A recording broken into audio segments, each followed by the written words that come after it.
ఈరోజైతే మా పాప బర్త్‌డే అండి. అందుకే మేమైతే ఇస్కాన్ టెంపుల్‌కైతే వెళ్ళొస్తున్నాము. అందుకే అక్కడి నుంచే కేక్ అవన్నీ తీసుకొని ఇగ స్టార్ట్ అయిపోయాం ఇంటికి. తనైతే పడుకుంది.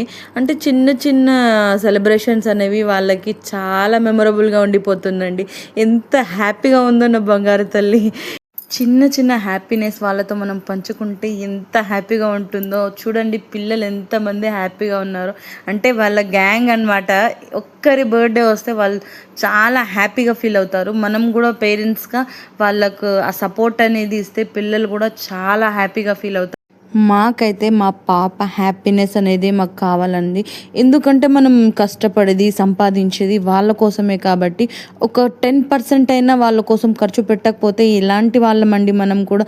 చాలామంది ఆడపిల్ల మీకు అంత ఖర్చు పెట్టడం అవసరమా, గుడికి వెళ్ళడం అవసరమా, అంతంత దూరం వెళ్తూ ఉంటారు, మీకు అంత డబ్బులున్నాయని పొగరా అని చాలామంది అంటూ ఉంటారు. మాకు కూడా అలాంటివి ఏవి మాకు లేవండి. మాకు ఆడపిల్ల అయినా ఒక్కటే.